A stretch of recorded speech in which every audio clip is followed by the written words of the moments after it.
Mr. VanderWal, I wanted to visit with you a little bit because you've spent your life in agriculture. I've spent my life in agriculture. And I think the one thing that happens often is people don't understand the volatility that that industry faces. It's not often we get a farmer testifying before the Ways and Means Committee, much less one from my home state, so I appreciate you coming. But we as agriculture producers, borrow money to buy land, then we go back to a bank and borrow money to buy our machinery to farm that land, and then we go back every single year and borrow money again to buy seed, fertilizer, and chemical. And the way I explain it here in DC is that then we take that seed, chemical, and fertilizer, we bury it in the dirt, and we hope that that fall we can go back and pick up something to pay our bills. And so many of those things that impact our income every year are out of our control. If the sun doesn't shine, if it rains too much, if it doesn't rain at all, if you have some kind of a pest problem or other thing that impacts your harvest, it takes a lot of faith to be a farmer, I believe, in this country, but we do it because we believe in providing food and safe and affordable food for this country.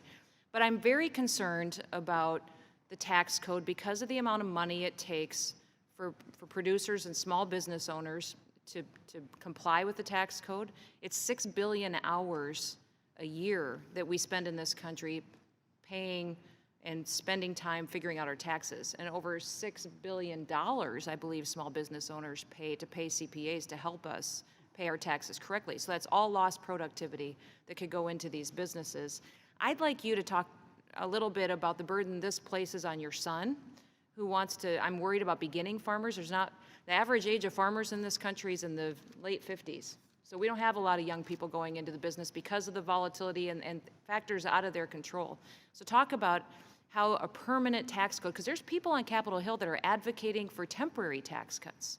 And I don't believe that that gives us the certainty we need in some of these industries that are so volatile like agriculture. Often people think about highly leveraged industries, they think about energy, other areas, but agriculture is one of them. And tell me about the challenges that your son faces with being highly leveraged, volatility, how we need permanence in the tax code, and what the uncertainty of temporary would do to him.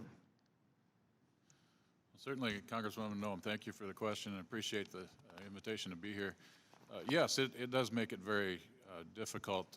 My son is 28 years old, and like I said, he's got a baby girl, and he's hoping to expand his cow herd. He's farming with us right now, but he'd like to expand his own operation as well.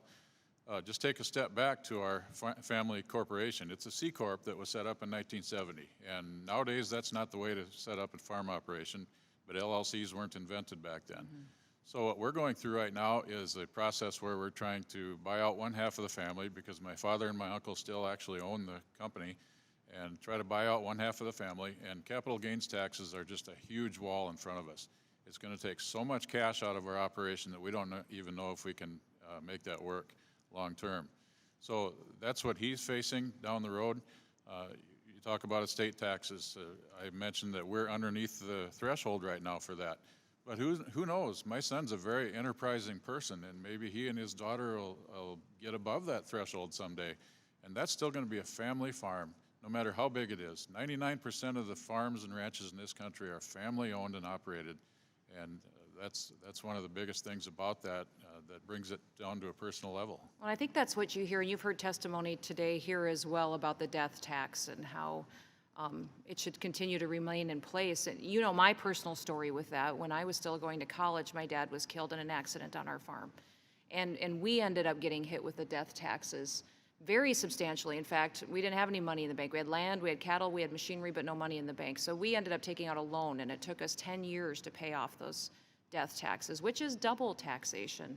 It's an unfair tax. And even though you say you're underneath the exemption, I'm guessing you spend money on estate planning. And even your son is thinking about who he's going to pay to give him expert planning to make sure that he doesn't have to pay death taxes to put him into a situation where he's burdened under even more debt. Yes, that's a great point. Who knows what the future holds? He's going to do the best he can to build a business, and knowing him, he might be worth $10, $20 million right. someday. Well, and today it's taking more and more acres for one family to right. be supported anyways. So maybe my grandpa bought land for $50 an acre, but it might be worth $10,000 an acre today. And that's why you hit that exemption so much quicker. Plus, I can't get by on farming 800 acres anymore. I've got to farm 1,300, 2,000, 3,000 to pay your bills now. So that's why that exemption It just doesn't meet the needs that we have, and the entire tax should be repealed. With Mr. Chairman, I yield back. Thank you.